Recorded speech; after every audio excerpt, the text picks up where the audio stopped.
Novembre 2025, l'Afrique pose une condition simple mais explosive. Plus aucun grain de cacao ne quittera le continent en dessous d'un prix revalorisé de 20%. Derrière cette ligne rouge, Ibrahim Traoré transforme, pour le Burkina Faso et ses voisins, un produit longtemps bradé en levier politique. Les traders s'alarment, les chocolatiers européens recalculent leurs marges, mais pour les paysans africains, c'est la première fois que la balance penche vraiment de leur côté. Et si cette décision autour du cacao devenait le début d'un rééquilibrage brutal, durable, concret des règles du commerce mondial, l'instauration d'un prix plancher n'est pas seulement un ajustement technique, elle redéfinit le rapport de force entre l'Afrique et les acheteurs, qui depuis des décennies fixaient unilatéralement la valeur du cacao. En annonçant que désormais le continent ne vendra plus en dessous d'un seuil rehaussé de 20%, les gouvernements impliqués promettent quelque chose de précis, protéger enfin la chaîne de valeur africaine. Cette promesse simple mais structurelle change la manière dont le marché mondial devra négocier, calculer et planifier.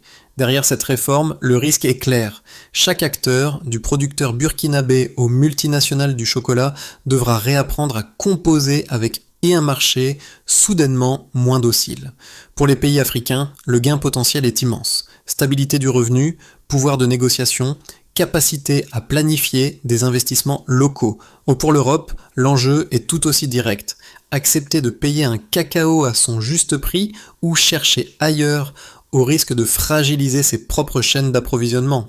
Et si cette règle nouvelle, née d'une décision africaine, devenait le premier test réel de souveraineté économique du continent? La révélation arrive dès les premières lignes. Lorsque les 3 géants africains du cacao, Burkina Faso, Ghana et Côte d'Ivoire, s'accordent en novembre 2025 pour relever le prix de 20%, ils ne cherchent pas seulement à augmenter un chiffre, mais à renverser un siècle d'asymétrie commerciale. 2 données suffisent pour comprendre le basculement. D'un côté, une hausse apparemment modeste de 20%. De l'autre, un marché mondial évalué en milliards, où chaque point de pourcentage redessine les marges de l'industrie du chocolat. À travers cette décision, Ibrahim Traoré transforme un produit brut longtemps sous-payé en instrument de souveraineté. Pendant plus de 70 ans, l'Afrique a produit, exporté, supporté les risques climatiques, mais sans jamais toucher la fraction réelle de la richesse générée par le cacao transformé en Europe. Les multinationales dictèrent les prix, les producteurs encaissèrent les pertes, et les marchés occidentaux profitaient d'un approvisionnement stable et bon marché. C'est dans ce contexte que naît l'accord tripartite, un front commun inédit visant à imposer des règles africaines sur un marché historiquement contrôlé depuis Bruxelles, Amsterdam et Zurich. La résistance est immédiate. Les chocolatiers européens anticipent des hausses de 5 à 8% pour leurs produits phares, les supermarchés revoient leurs contrats, les économistes occidentaux prédisent une tension sur les prix à la consommation. Pourtant, pour les communautés agricoles africaines, ce changement n'a rien d'une crise. Il marque l'accès, enfin, à un revenu plus stable, capable de financer scolarité, engrais, outils et des infrastructures agricoles trop longtemps repoussées. Mais la vraie rupture se situe ailleurs. Pour la première fois, le prix du cacao n'est plus décidé par ceux qui le transforment, mais par ceux qui le produisent. C'est là que se joue la portée géopolitique de cette réforme. L'Afrique cesse d'être une simple arrière-cour de matières premières pour devenir un acteur qui fixe ses propres termes, une dynamique que certains voient déjà comme le début d'une ère nouvelle. Pour comprendre la portée réelle du prix plancher, il faut suivre ceux qui en vivent les effets dès les premières semaines, les petits producteurs des zones rurales, longtemps piégés entre coûts croissants et paiements imprévisibles. Leur trajectoire devient la boussole permettant de mesurer, sans discours politique, ce que cette réforme change concrètement. Dans plusieurs régions, les coopératives constatent une première transformation. Les revenus, auparavant fluctuants au gré des marchés européens, deviennent suffisamment stables pour envisager des investissements simples mais essentiels, comme l'achat d'engrais ou la réparation des séchoirs. Un deuxième signal apparaît rapidement. La négociation collective gagne du poids. Les producteurs ne se rendent plus seuls face aux intermédiaires, car l'accord tripartite renforce la position des groupes locaux, capable d'imposer un prix minimal sans craindre de se faire contourner. Ce glissement subtil modifie la dynamique des marchés locaux, où les acheteurs doivent désormais composer avec un cadre africain, non avec la seule logique du marché mondial. Enfin, un autre effet, plus discret mais stratégique, commence à émerger. La pression se déplace vers les transformateurs européens, contraints de justifier chaque centime de marge. Cette inversion du rapport de force, amorcée par la décision portée notamment par Ibrahim Traoré, permet aux familles agricoles de percevoir pour la première fois un contrôle partiel sur leur propre avenir économique. Le message est clair. Dès que l'Afrique fixe ses propres règles, tout l'édifice du commerce mondial doit s'ajuster. So what? La réforme démontre que même une modification de prix apparemment minime peut reconfigurer des décennies d'avantages accumulés loin des producteurs. La séquence commence au tout début de novembre 2025, lorsqu'un signal discret, l'annonce d'un prix plancher rehaussé de 20%, se transforme en onde de choc mondial. Au départ, les 3 pays africains concernés présentent l'accord comme une mesure de protection pour leurs producteurs, mais la mécanique s'emballe immédiatement. Les marchés européens réagissent en quelques heures. Grands chocolatiers, chaînes de supermarchés et négociants recalculent leurs marges, réexaminent leurs contrats et pressent leurs analystes de mesurer l'impact de cette hausse. Les premières estimations tombent. Une augmentation possible de 5 à 8% pour les produits dérivés du chocolat en Europe. Cette perspective suffit à installer une tension nouvelle, car les consommateurs du Nord n'ont jamais payé le cacao à son juste prix. Pendant que les traders s'agitent, une dynamique opposée se met en place sur le continent africain. Dans les régions productrices, l'accord est accueilli comme une victoire longtemps attendue. Les familles agricoles constatent rapidement que cette hausse n'est pas symbolique. Elle ouvre la possibilité d'envoyer leurs enfants à l'école, d'acheter des engrais, de réparer des infrastructures abandonnées faute de moyens. Ces améliorations ne relèvent pas de projections théoriques. Elles sont visibles dans les villages qui vivaient depuis des décennies au rythme des prix mondiaux décidés ailleurs.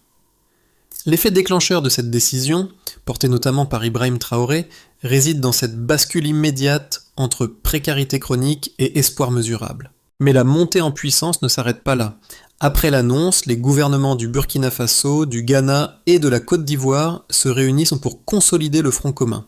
Ils coordonnent leurs messages, unifient les modalités d'application du prix plancher et rappellent que le cacao représente une part essentielle de la richesse africaine. Cette synergie régionale, rarissime dans l'histoire des matières premières, donne au mouvement une légitimité difficile à contester. Les critiques occidentales s'expriment pourtant. Certains économistes estiment que cette décision pourrait créer une surproduction ou réduire la demande mondiale. D'autres avancent que l'Afrique pourrait perdre en compétitivité face à des producteurs comme le Brésil ou la Malaisie. Pourtant, sur le terrain, les effets renforcent l'alliance. Les agriculteurs rapportent que l'accès à un prix stable les protège des fluctuations extrêmes qui, auparavant, effaçaient des mois d'efforts en un seul mouvement de marché. Les coopératives locales constatent une meilleure capacité de planification, qu'il s'agisse d'entretien des infrastructures, de formation ou d'achat d'équipements. Même les marchés nationaux commencent à s'adapter. Les intermédiaires doivent réévaluer leurs marges et les autorités locales surveillent les abus pour éviter les contournements du système. La deuxième phase du récit s'ouvre quand les multinationales du chocolat lancent une contre-offensive diplomatique. Elles réclament des renégociations, invoquent le risque d'une contraction de la demande, brandissent la menace d'un basculement vers d'autres régions productrices.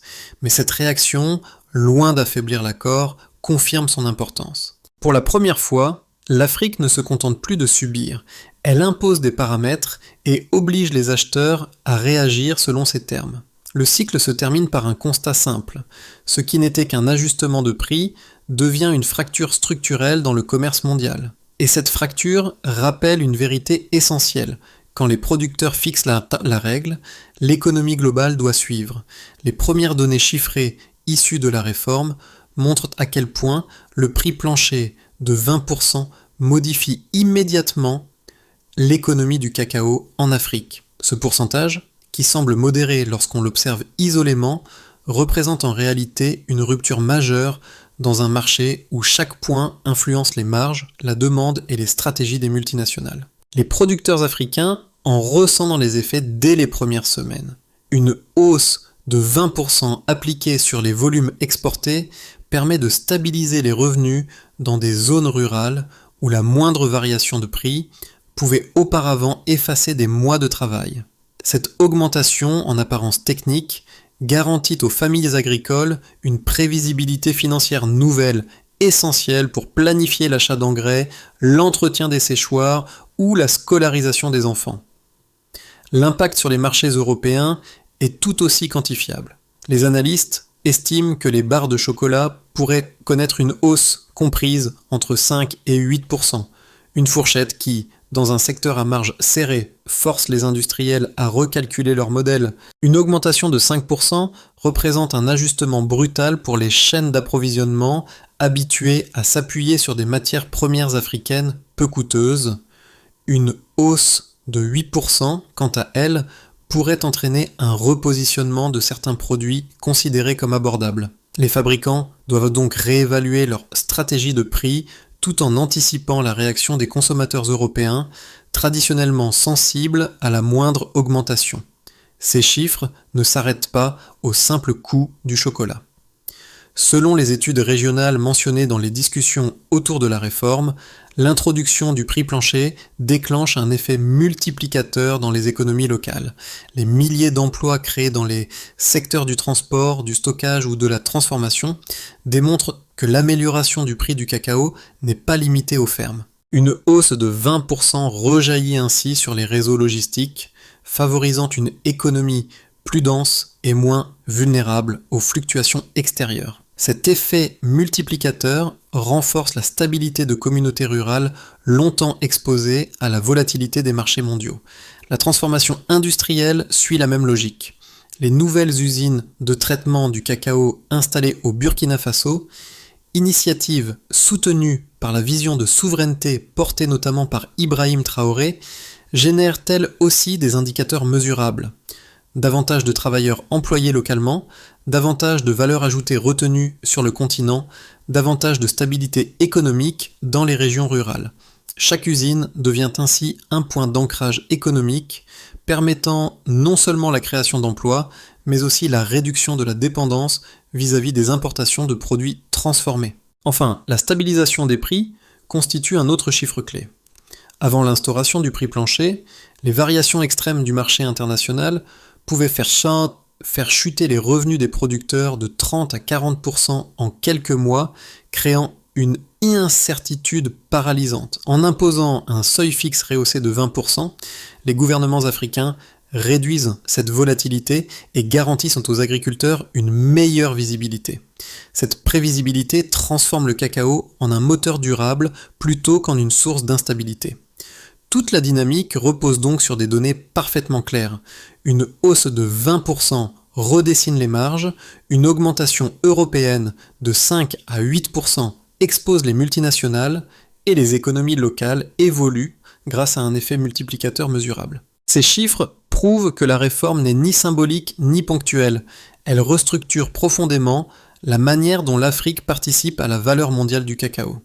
Les critiques les plus solides de la réforme ne viennent pas uniquement d'intérêts occidentaux, mais d'analystes qui examinent sérieusement les risques structurels d'un prix plancher.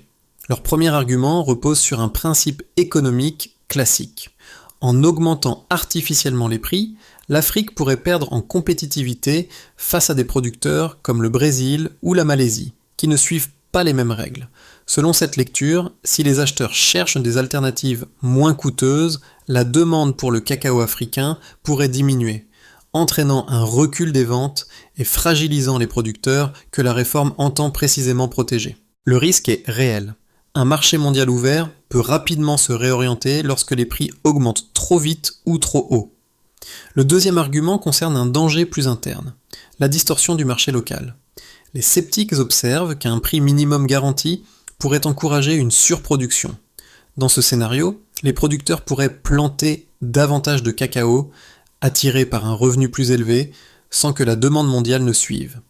Ce décalage risquerait alors de provoquer un excès d'offres générant des tensions sur les capacités de stockage, la logistique et les prix intérieurs. Les critiques craignent qu'un tel déséquilibre n'entraîne à moyen terme une instabilité nouvelle, différente, mais tout aussi dangereuse que les anciennes fluctuations mondiales. Pourtant, les partisans de la réforme avancent des contre-arguments étayés par les réalités du terrain. Ils rappellent que la hausse de 20% n'est pas un caprice politique, mais une correction minimaliste d'un déséquilibre historique, dans lequel l'Afrique exportait à bas prix tandis que la valeur se créait ailleurs.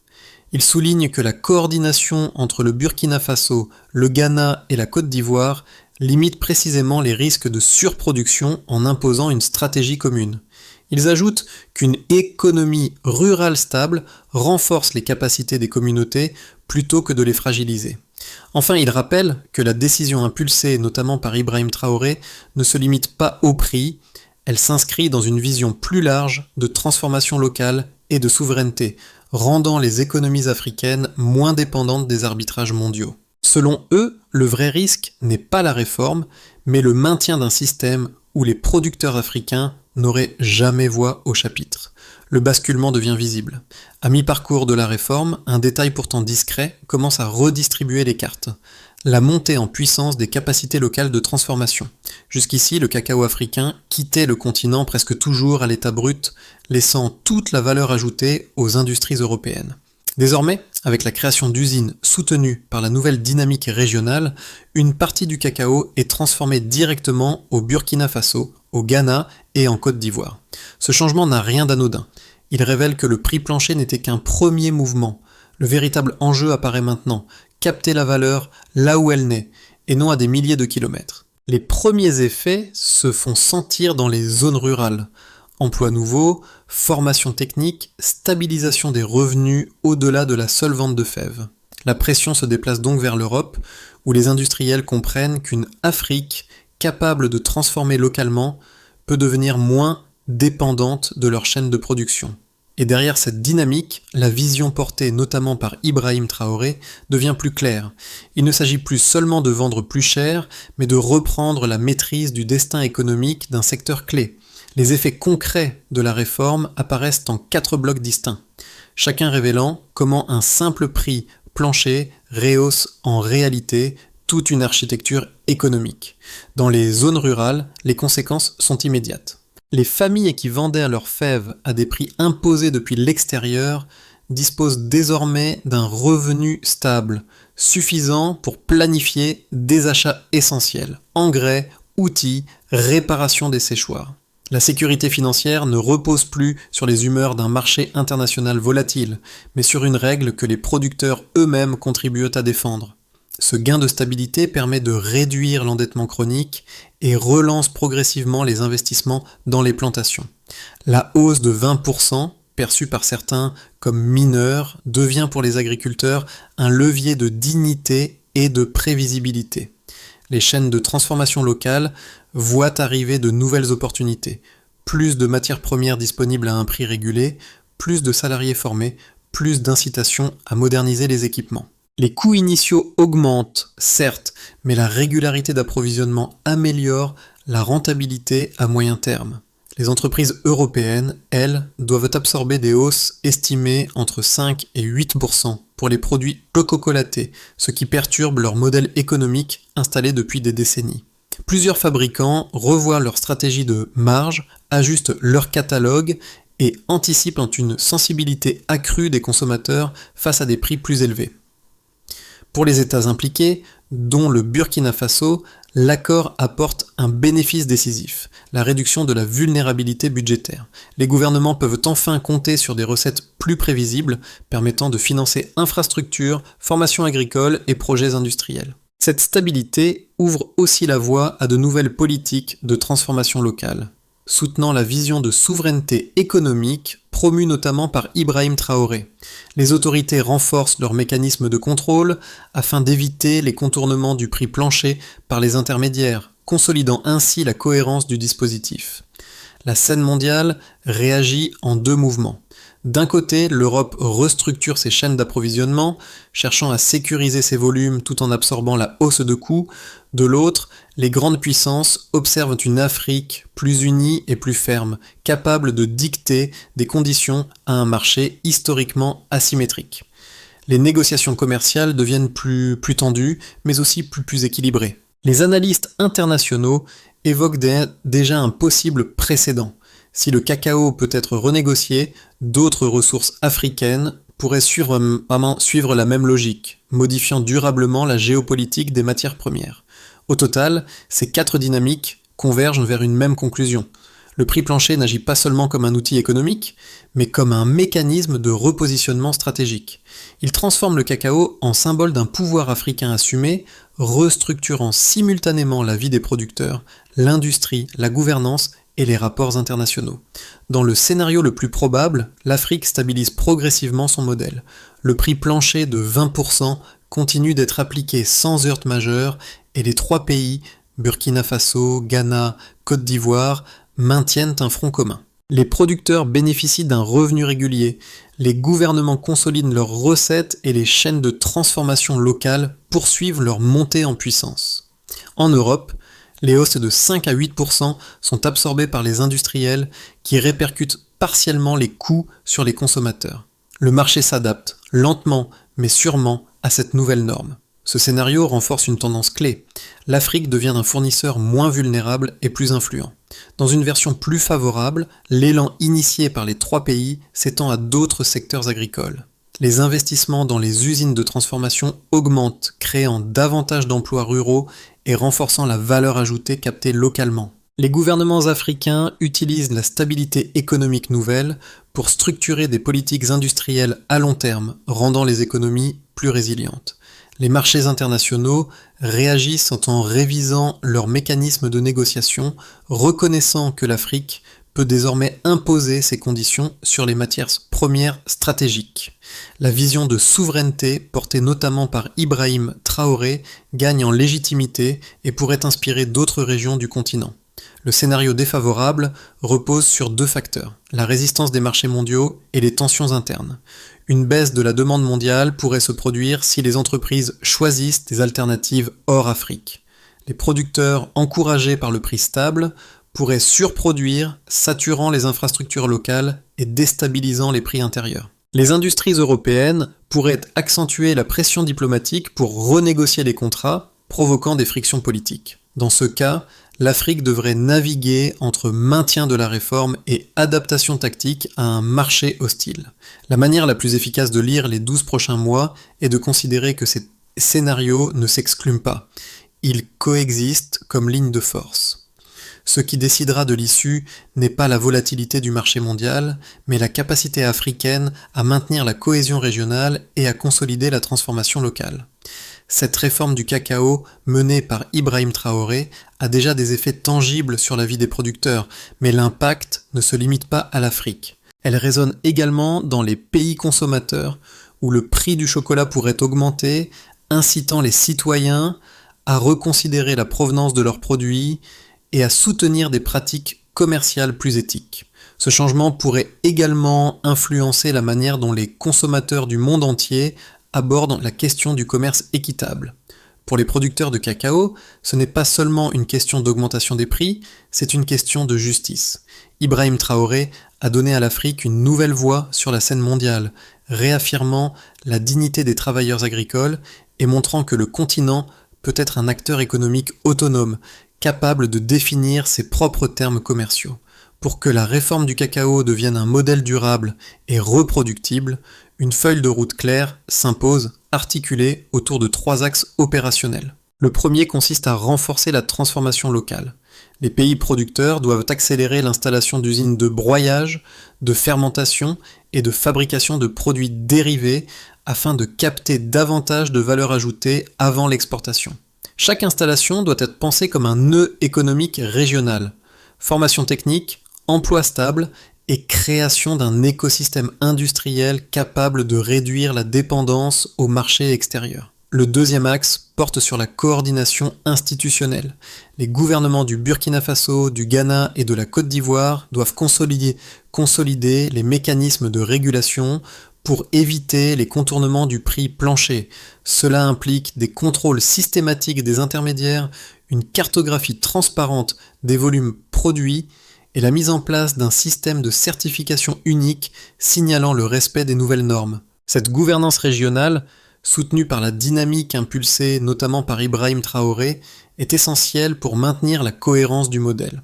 Le troisième axe concerne la montée en compétences des producteurs. Il faut multiplier les programmes de formation en agriculture durable, améliorer l'accès aux engrais de qualité et moderniser les infrastructures rurales. L'objectif n'est pas seulement d'augmenter la production, mais de la stabiliser grâce à des pratiques plus résilientes. Cela inclut l'entretien des sols, la diversification des cultures complémentaires et l'usage de techniques réduisant la vulnérabilité climatique. En combinant industrialisation locale, gouvernance régionale solide et renforcement des capacités agricoles, l'Afrique peut transformer un simple prix plancher en fondation d'une souveraineté économique durable. Dans les villages où les séchoirs rafistolés tenaient lieu de miracles quotidiens, la réforme a ouvert un chemin inattendu. Ceux qui, quelques mois plus tôt, négociaient leurs fèves au prix de la résignation, découvrent désormais qu'un simple seuil de 20% peut changer la manière dont un paysan regarde son propre travail.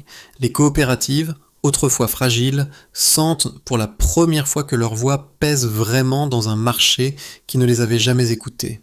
Ce retour de dignité n'est pas né dans un bureau européen, mais sur les terres où l'on retourne la terre à la machette, là où une saison peut décider du destin d'une famille.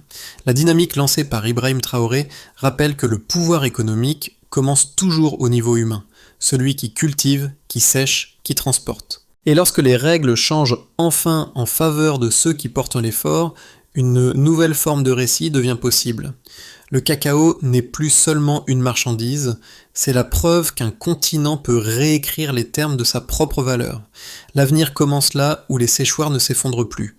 La transformation du cacao ne relève plus uniquement des gouvernements ou des producteurs. Elle s'inscrit désormais dans un mouvement collectif porté par une Afrique qui choisit de valoriser son travail et de reprendre la main sur ses ressources. En reconnaissant la dignité de ceux qui cultivent la matière première, cette réforme rappelle que chaque produit que nous consommons porte l'empreinte d'un choix économique et moral. Soutenir cette dynamique, c'est encourager un modèle où la valeur ne s'évapore plus en dehors du continent, mais profite directement à ceux qui la créent. C'est aussi admettre qu'un commerce plus juste n'existe que si chacun, des producteurs aux consommateurs, accepte de regarder au-delà du prix affiché. Le cacao n'est peut-être que le premier chapitre d'une réécriture plus vaste. Reste une question simple. Sommes-nous prêts à participer activement à cette évolution vers une économie plus équitable ?